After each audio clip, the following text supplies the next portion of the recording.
Welcome to Mindfully Integrative Podcast with your host, Dr. Damaris G.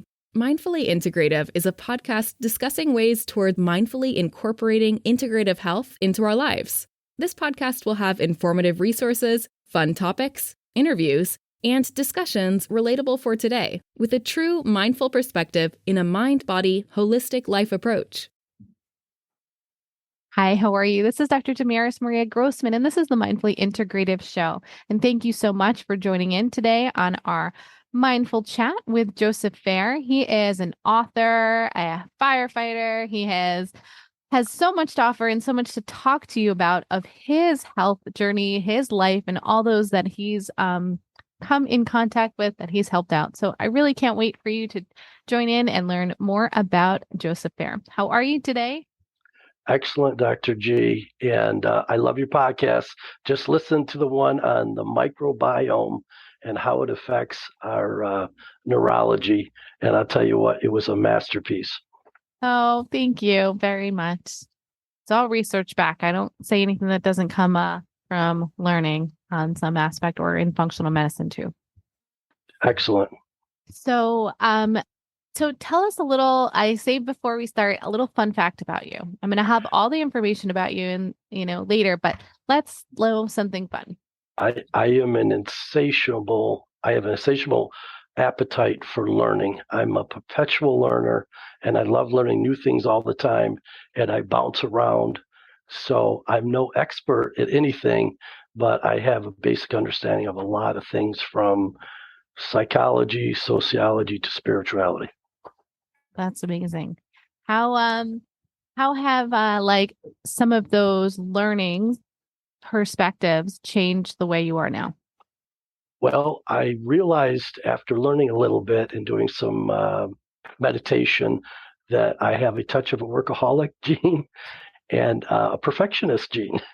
Okay, and, perfectionist I don't have, but workaholic I may. Yeah. And those can lead to chronic fatigue. Workaholic, chronic fatigue, and had to get realistic about working 40, 50 hours a week and not 70.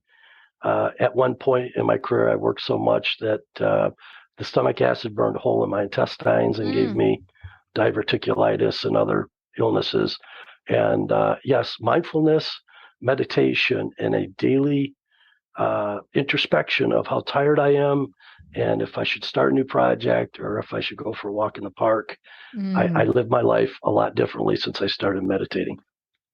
That's amazing. How do you do it a couple of minutes a day? I try to spend 45 minutes at the very beginning of my day. I have a little bit of coffee. I used to drink 10 cups of coffee. I have a little bit of coffee and some water, a little bit of prayer, meditation. I think through what I need to get done that day. And if I'm like on energy level 9, I may try to do everything. And if I'm on energy level 3, I may work till noon and go to the park and walk through the park in the afternoon and try to take less stuff there.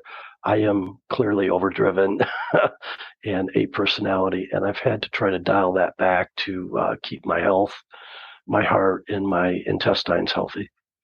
That's so important that that you had to you may have overlooked it over the years, but realized that, well, I could talk about gut health for endless, but stress transformation, I call it, that you have to transform the conversation about stress. Because stress is not all bad, but when we take it in overload and excess, it can really do a number on our body. That is correct. Stomach acid can burn a hole right in your intestines and get you right to a hospital and a surgeon. And yes. I learned that the hard way somewhere around 2005, and I've been living my life differently and eating a much healthier diet and limiting the amount of hours I work.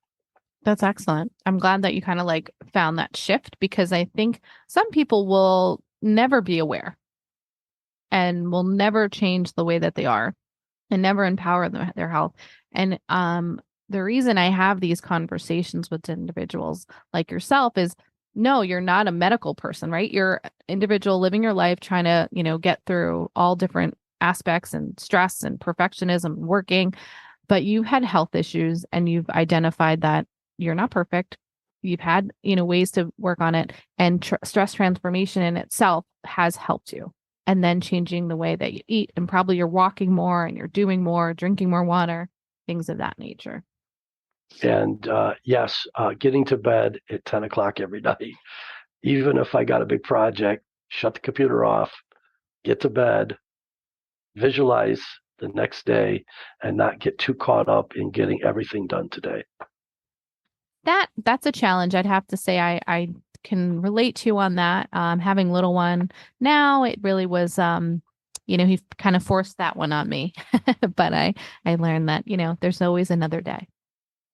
Yeah, I have written some nice self-help stuff, police fiction, self-help, had a very well-received article in Oneness Magazine, November 21, page 43 of Oneness Magazine. You can find my article.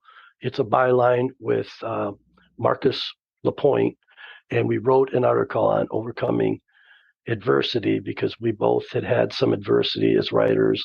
We had both had some health issues, and we thought we could help people by reading and trying to understand how adversity affects your health and your psychological impact, and how a little bit of introspection can sometimes click something in your head and say, hey, I'm drinking too much coffee. Maybe I'm working out too much. Maybe I'm working out at the gym so hard that my body isn't recovering in my sleep. Or if you have irregular sleep patterns, maybe I need to get on and listen to a meditation and lower the stress level to get into a deep level of sleep. So yes, I am also writing self-help. You are. Okay. Wow. That's great. So you're taking it to the next level for yourself, even helping others. Yes. Well, you've been in police, and, you've been in service, public service for others all your life. So. Yeah. Public service part-time, and I've done other jobs, and I've experienced a few things related to post-traumatic stress. I've experienced some things related to chronic fatigue, and I looked at them as a gift because they motivated me to change my lifestyle and get into a more holistic lifestyle and think about longevity and my gut microbiome and digestive health and blood pressure, all those things, diabetes. Mm-hmm. I'm trying not to eat very many carbs right now. All of them have an impact and bring me closer to holistic health. They do. They all are, what you put in your body, how you are, what your thoughts are. They're all directly affected, even though, as I try to say, little steps, but, and just bringing that awareness in itself is significant, that, we all need to kind of learn a little bit of that. So would you like to talk a little bit more about, your journey or your story? Or, I know you had written a book too. You could talk about your book. You had written To Die a Hero. I know it's a fictional book, but it is, in some, usually fictionals are meant of some sort of truth. Yes, fiction novel. I had some experiences. I realized that I didn't have enough experiences to write a good commercial grade book, so I had to write a fiction novel. But I took experiences I had, other people had, and I repurposed them in To Die a Hero, End of Watch 1. And the book is basically a Joeseph Campbell's hero's journey about a small town cop who has some struggles he's got to overcome.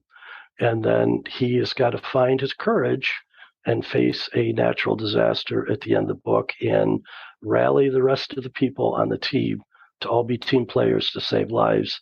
And at the end of the book, there is a feel-good moment at the close of the third act where we save a number of people's lives and we make an impact on the community. And the book has been very well received. And I feel blessed by this new career and retirement of writing and coming on podcasts and having a lot of fun, honestly. Oh, that's so great. I'm glad. It's always, to write in general is its own meditation. So that must have taken you hours of It time. is a very therapeutic thing to have a stressful thing and type it out and read it and see it. There's a distancing there, and there's a healing after you do that.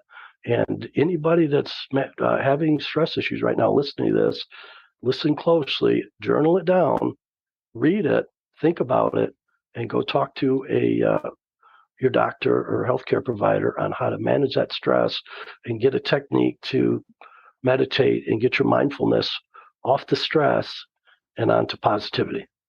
Love it. I think that's so profound.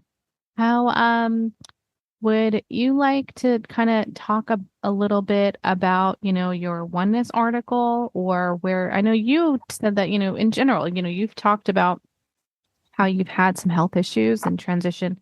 Have you noticed you finding like trying to help other people, as you said, you're going to write a book on it. Do you find yourself, now that you've learned these techniques, have you found yourself like kind of giving other people, like even friends and family, these little tips? Because I do it on the regular, but that's part of my job and part of like life things now. But Yes. Do you find for yourself, you're going, hey, did you drink a little bit of water? Did you wake up a little bit earlier? Did you sleep a little bit better? Things of that nature. Yes. To quote somebody I know well, you drop a little pebble in a pond, and there's concentric circles that come out from that. And if you've been a person that's experienced some trauma and pain and health issues, you can help the people around you and let that healing go to the people around you. So there is a positive to having traumatic experiences, because it demonstrates to the people around you there is a possibility to heal from that. And if they have a similar experience, they know who to come to get advice, to step through the grieving process and get healing. So yes, I have done a little bit of coaching and helping people since I've made my discovery. And I'm hoping that you and I help a whole bunch of people with this podcast, listening to it and getting to their own holistic health journey. Yeah, yeah. I that's my hope, even if just one person in that circle can hear or feel something so that they can make some changes for themselves. I could read a little paragraph out of the article. I would love you to. Yeah, that would love it. And we'll put it in the show notes too, to make sure that we have it for those. I know this resonated with tons of people, because I got tons of messages on social media, and it rang a bell with a few people. And I'm just going to read just a little short excerpt of the key thing in the article that got a lot of attention. If we choose to face adversity with fearless courage, we come around to the idea that life must have some ups and downs.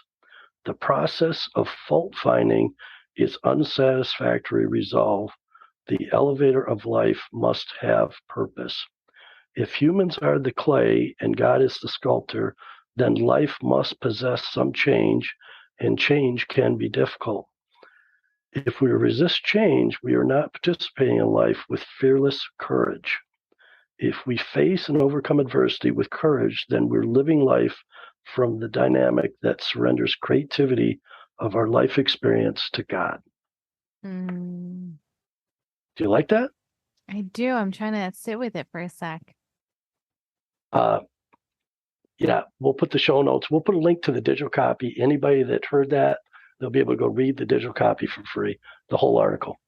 That's wonderful. Yeah, I can't wait and I like that the article's called, the magazine is called Oneness. Oneness magazine, correct.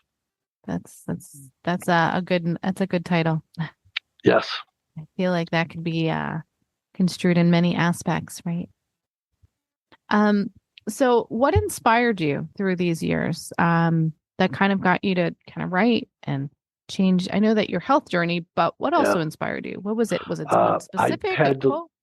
I had the pain or luxury, depending on how you look at it, to be born with a learning disability called dyslexia, which affects your spelling and reading. I eventually realized, after listening to a few podcasts, that most dyslexic have a very unusual creative side inside their mind also.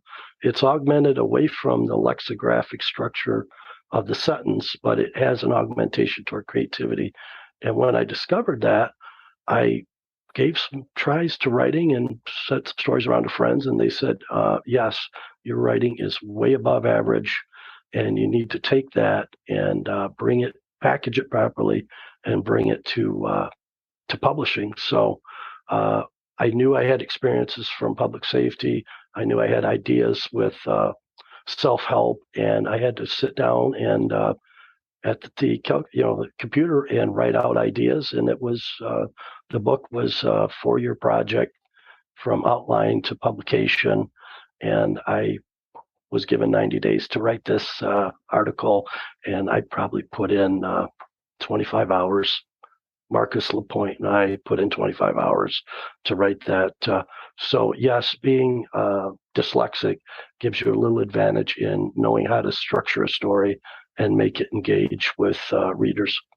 That's phenomenal. I feel like that's so necessary now, because I think people aren't always able to kind of like sit with that, right? And I'm glad you inspired and were able to kind of like sit in your, I guess, negative space, or I wouldn't call it negative, things that have happened to you that you felt that people could have considered them a fault, and to transition it into something better. A learning disability is not something light, and that some people will just be like, that's what it is. And then they don't overcome, or they don't try to manifest, but you've manifested into this, new change in your life, writing and helping others. Yes, most trouble does have an opportunity to at least improve us. So if we're in life and we have trouble, we can focus on the pain side, or we can focus on the growth side. Both of them are there. It just depends if we want the growth, we focus on the growth, and we grow our character through a little bit of pain and struggle. But if we want to feel sorry for ourselves, we get caught in the cycle of depression. And I've had a taste of both, and I'm trying to live my life in a way now where I'm focusing on the growth, and I'm looking at the experiences I had in life and said, how have these made me a better person? And I believe I'm substantially stronger because of the experiences I've had. Yeah, I could not agree with you more with the being stronger from your past. You taken the high road, right? I've taken the high road, and I've choose to try to be selfless about things opposed to being selfish. And it's a much more empowering energy to come from selflessness and try to give something, bestow some value to society, opposed to getting caught up in the selfish mode of being concerned about the pain or the frustration or anger or resentment or whatever. I think that's part of human nature, that we get caught in that struggle, and we have to sometimes pray and meditate to get us to the other side of that, from the resentment to the growth side. And then we have to exercise that muscle all the time. Yeah, that makes sense. That makes a lot of sense. I feel like the growth is, it goes in stages, but you obviously have come to a really good point in your life and career. I believe that you're exactly right about the cyclical thing. There's actually, you're almost quoting a little bit of what's in the article there. There is a cyclical part of processing post-traumatic stress, and you get little, it's like the snow melting in the springtime. You get a little tire pop up out of the melt of the snow, and then you decide if you're going to go back and revisit the whole pain of it, or are you going to reframe the experience, restory it, and say, well, that is something that happened 15 years ago, and it doesn't affect me today, or am I going to frame it as very important today? And that's been a very useful thing for me, is to take something from the past and try to restory it and put in there, obviously it's 15 years ago. My life is totally different than it was 15 years ago, and it's not directly affecting me. So I need to let that memory go and create a new memory. That is hard for some individuals, but I think it's just, I say, changing the word. It's not hard. It's reframing. It's reframing. It's making things more important or less important based on what value they can deliver to your life and other people. My children are very important to me, and I want to set a good example. And so I show up in life and try to be a responsible person, and I'm serving them in that way. And that's a good example of how if somebody could be in a struggle with stress, and then try to find it. It doesn't matter if it's your children, your aunt, your uncle, your pet. Take that energy and put that healing toward the other person, and it starts to develop purpose and meaning in your life and gives you the courage to face your own struggle and difficulty. The giving of love is probably just about as important as the receiving phase of it. And if you can be in balance on that, you live a pretty satisfying life if you're attempting to make everybody around you pretty happy and comfortable. I think you can. Yeah, you definitely can do more when you give than just, receive.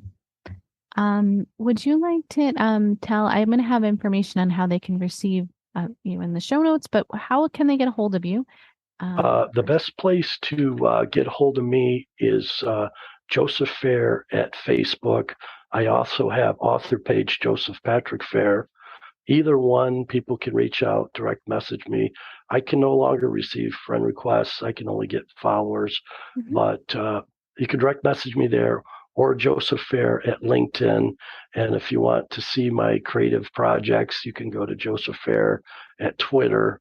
And I try to post podcasts, creative projects, links to the book and a magazine article on all those three platforms, Facebook, LinkedIn, and Twitter. Okay. That sounds wonderful. I'm going to have that in the show notes, but how would you like, or what would you like to leave the audience with a small tip or thought? I would like to tell people, if they have a creative dream like I did, to totally and completely believe in yourself and surround yourself with people that are going to motivate you to get to your highest level. And when you surround yourself with successful people that are motivated to do great things also, it helps you stay on the project and keep getting through it. My life is substantially different now that I've written a book and brought it out to the market than it was previous. And I believe anybody can. They just got to believe in their dream, follow through, write down their goals, and stick to their goals. Thank you for sharing, because each of those goals turns into habits, and those habits turn into success and just like fulfilling life. So sounds a little like Bruce Lipton. Sounds like you've listened to a little Bruce Lipton before. You're exactly right. I've listened to the exact same thing. You set the right habits, you write the goals, set the habits, take the action, pray a little bit. What is the right action? What's my next right action? And then make a decision to follow through. Perfect. And we'll leave that with the audience for today. And thank you guys for joining in. I hope you find a mindful way each and every day. Have a good night. Thanks again. Thank you, Dr. G. It was my pleasure. I'll come on anytime. Thanks. Thank you for listening to the Mindfully Integrative Show with Dr. Damaris Maria Grossman, family nurse practitioner. This podcast is for informational and educational purposes only and is not to substitute for professional medical advice, diagnose, or treat. Always consult your healthcare provider before making changes to your healthcare routine. Make sure to subscribe so you don't miss an episode. If you enjoyed our show, please support us by leaving a mindful review on Apple Podcasts or your favorite streaming platform. Interested in being a guest or more information? Email us at info@mindfullyintegrative.com. For resources mentioned in the show, visit our website at www.mindfullyintegrative.com. You can also connect mindfully with Dr. Damaris on her social media links found on the site.